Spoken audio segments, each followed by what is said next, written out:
You believe stress breaks your alignment. It doesn't. It reveals where you already handed it away. When pressure rises, deadlines, judgment, uncertainty, you say the situation disrupted you. But the situation only arrived. The disturbance formed where your judgment attached itself to what was never yours to govern. You call it losing control, yet control was never located in the event, the outcome, or the response of others. It was always located in your use of what appears. Stress exposes a transfer of responsibility. The mind leaves its proper domain, judgment, assent, response, and tries to manage timing, approval, result. That misplacement creates fracture, not the pressure itself. Internal alignment is not a condition preserved by calm. It is a discipline maintained under pressure. And it fails exactly where responsibility is outsourced. Do not examine the stress. Examine where you surrendered authority. You lose alignment the moment you try to control what was never assigned to you. When pressure rises, the instinct is immediate. Tighten. Interfere. Reach outward. You begin managing outcomes, rehearsing responses, predicting reactions, correcting other people in your head. The mind expands beyond its boundary and calls this expansion necessary. It is not. It is misplacement. What belongs to you remains narrow. Judgment. Assent. Intention. Response. That is the full extent of your authority. Not the deadline. Not the opinion of others. Not the final result. Yet under stress, attention abandons this narrow field and spreads into everything else. That spread creates the fracture. Imagine holding a line. Clear. Defined. Within it, your decisions operate.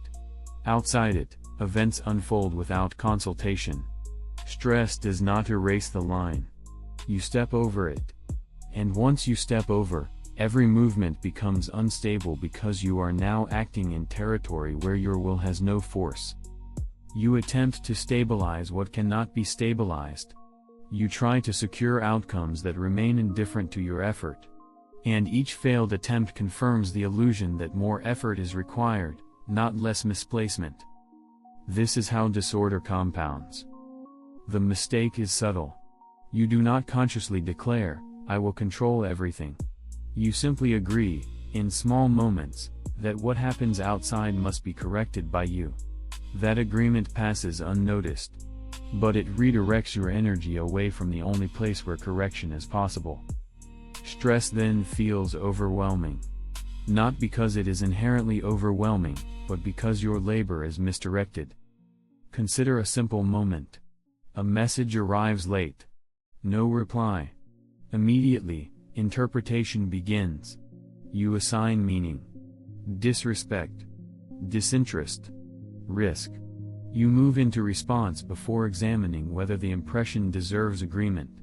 Already, your attention is outside your boundary, inside another person's intention, inside an outcome you do not command. Alignment is lost there. Not in the delay. In the assumption. The boundary is not a theory. It is operational. Each moment asks the same question: is this within your authority or outside it? If outside, it requires no internal disturbance. If inside, it requires disciplined response. But under stress, this distinction collapses. Everything feels urgent. Everything feels yours to manage. That is the error. To restore alignment, the boundary must become active again. Not as an idea, but as a filter applied in real time. You do not stop acting. You stop acting where you have no authority. That reduction is not weakness. It is precision. Without this precision, effort multiplies but effectiveness declines. You become busy, not aligned. Reactive, not deliberate. And the more pressure increases, the more you extend beyond your boundary, believing expansion will solve what misplacement created. It never does. The first correction is not calming down. It is withdrawing false claims of control. Bringing attention back to judgment. Back to assent. Back to response. That is where alignment exists. Not as a feeling, but as a structure. Once this boundary is restored, stress changes form. It no longer dictates your movement. It becomes an external condition you meet with internal order. But this only explains where alignment is lost. It does not yet explain how the mind turns pressure into disturbance. The fracture does not begin with pressure. It begins when the mind accepts the first appearance as truth. An impression arrives. Fast. Uninvited. Something is wrong. Something is at risk. Something must be fixed. This happens before you speak, before you act, before you even notice it clearly. The impression is not the problem. It is only a presentation. But then comes the shift. Quiet. Immediate. You agree with it. You do not pause to examine whether the impression is accurate, necessary, or even relevant to your responsibility. You treat it as fact. That is assent. And once assent is given, the body follows. Tension rises. Urgency appears. Reaction begins to organize itself around a belief that was never tested. Stress, then, is not just pressure. It is pressure plus agreement. Picture a signal flashing red. You do not check the source. You do not verify the threat. You simply respond as if the alarm is justified. Movement accelerates. Thought narrows. Everything now serves the assumed danger. Not the real one. The assumed one. This is how disturbance stabilizes. The impression says, this matters in a way that threatens you. Assent says, yes, this is true. From there, action becomes automatic. You speak too quickly. You interfere unnecessarily. You attempt to correct outcomes that were never within your reach. And each action reinforces the original agreement, making it harder to step back. You believe the pressure forced you into reaction. It did not. The agreement did. Without assent, the impression would pass like any other passing appearance. Not ignored. But not obeyed. It would be examined. Positioned. Either accepted with clarity or rejected without agitation. But that requires a break in the sequence. A pause that stress seems to eliminate. In reality, the pause is not removed. It is abandoned. Consider again the late message. The impression forms, something is wrong. That is neutral. Then comes the addition, this reflects on me. That is interpretation. Then the agreement, this must be addressed now. That is assent. By the time you act, the chain is already complete. The disturbance did not come from the delay. It came from the sequence you did not interrupt. This mechanism operates everywhere. In criticism. In uncertainty. In delay. In silence. The form changes, but the structure remains. Impression arrives. Interpretation builds. Assent seals it. Action follows. If you miss this, you will continue trying to manage stress at the level of situation. Adjust the schedule. Control the environment. Predict outcomes. None of that addresses the actual point of failure. The point of failure is the moment of agreement. And this is where responsibility returns in full. Not as blame. As authority. Because if disturbance depends on assent, then correction also depends on it. The same point where disorder begins is the point where order can be restored. But knowing this is not the same as being able to do it. Under pressure, the speed of agreement feels unavoidable. The mind claims it had no choice. That claim must be rejected. Because the work is not to eliminate impressions. It is to train the space before assent. Discipline is not what you attempt in the middle of stress. It is what you prepared before it arrived. You say, I'll handle it better next time. But when the moment comes, the same pattern repeats. Not because you lack intention. Because intention without training dissolves under pressure. The mind defaults to what it has rehearsed, not what it prefers. Discipline, then, is not force. It is familiarity with correct response. Most people imagine discipline as intensity, tight control, suppression of reaction. But that is unstable. It depends on energy, and energy fluctuates.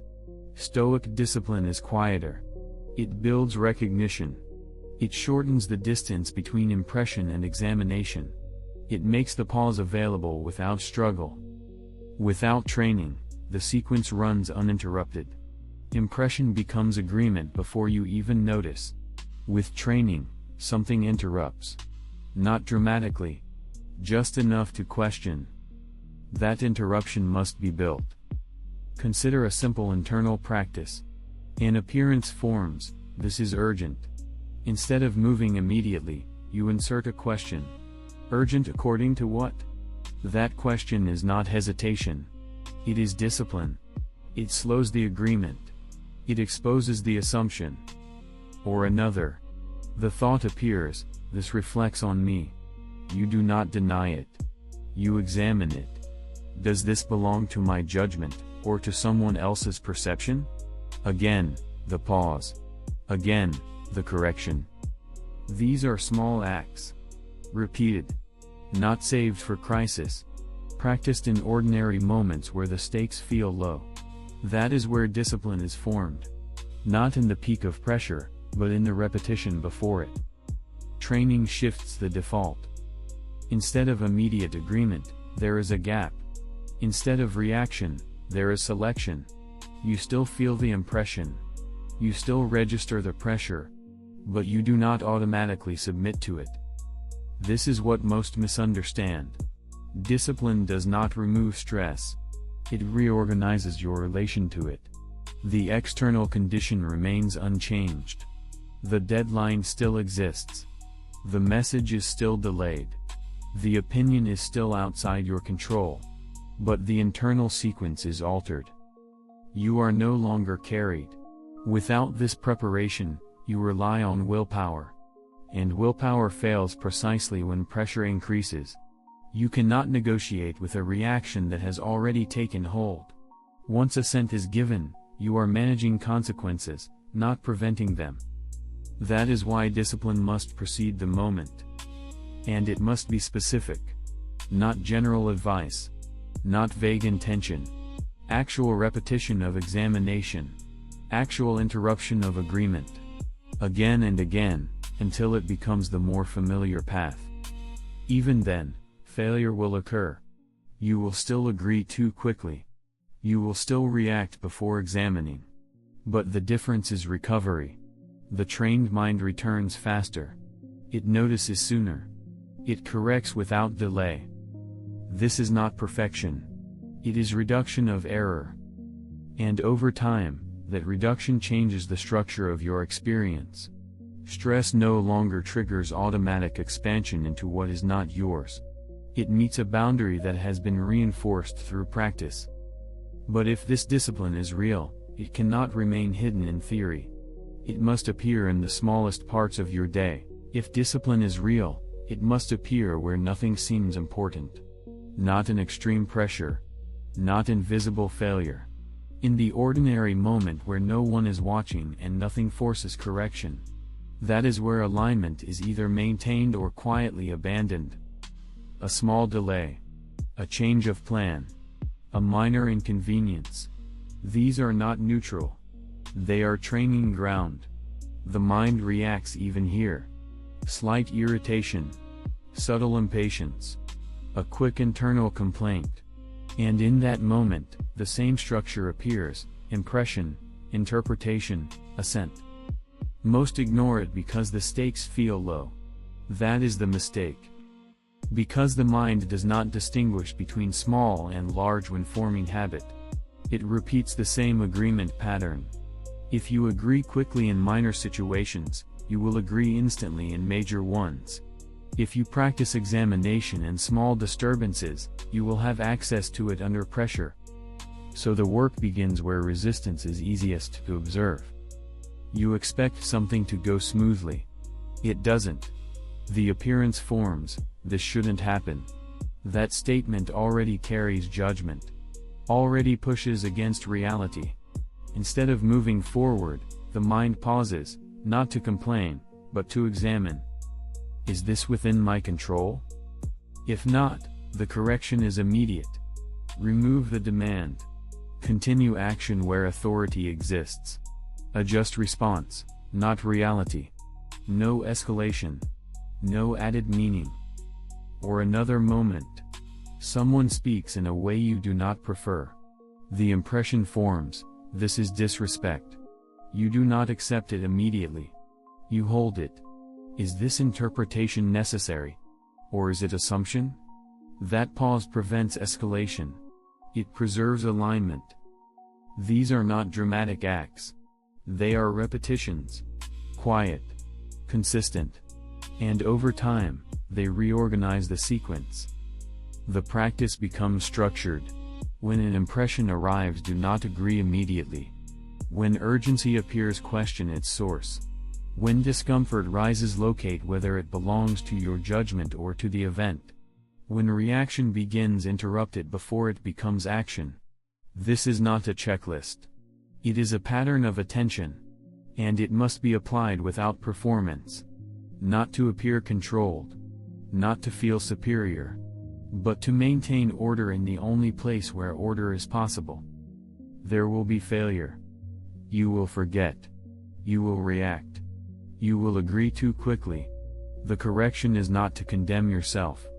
That becomes another misjudgment. The correction is to return. Immediately. Without delay. What did I agree to? That question restores the process. It brings you back to the exact point where the sequence can be corrected. Not at the level of outcome. At the level of assent. Evening can be used for this. Not as reflection for comfort, but as review for precision.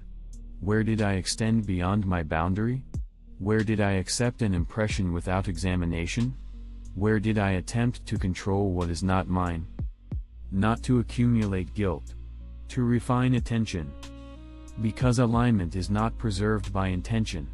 It is maintained by repeated correction. Over time, something changes. Not the world. Not the pressure.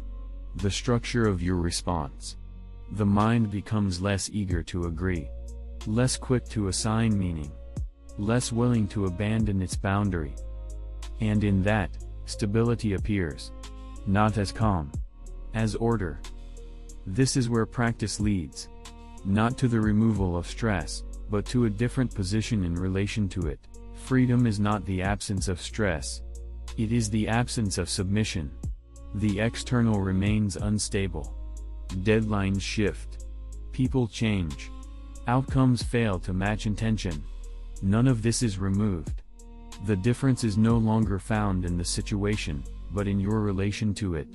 Where before you extended yourself into what is not yours, now you remain within your boundary. This is not detachment from action. You still act. You still respond. But the action is no longer entangled with outcome as if outcome defines success. The response is no longer driven by urgency as if urgency guarantees correctness. You work where you have authority. You release what never belonged to you.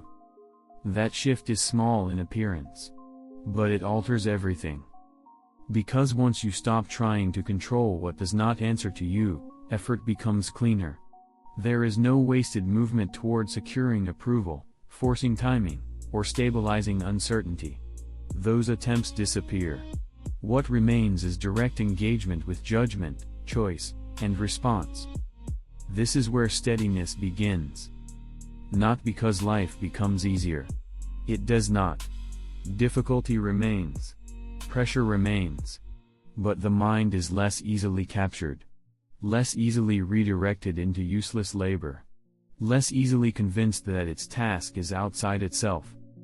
Freedom, then, is not a feeling. It is a condition of reduced dependence. You are less dependent on outcomes to confirm your action. Less dependent on others to stabilize your state. Less dependent on circumstance to determine your response. The ruling faculty stands more on its own. But this condition is not permanent.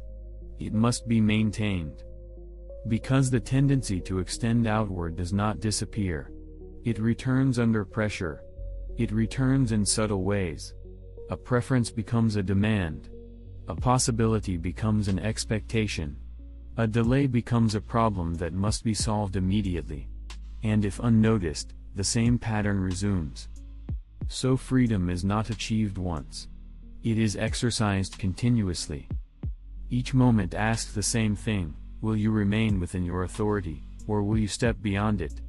There is no final answer that secures it permanently. Only repeated alignment. And this repetition is not dramatic. It does not announce itself.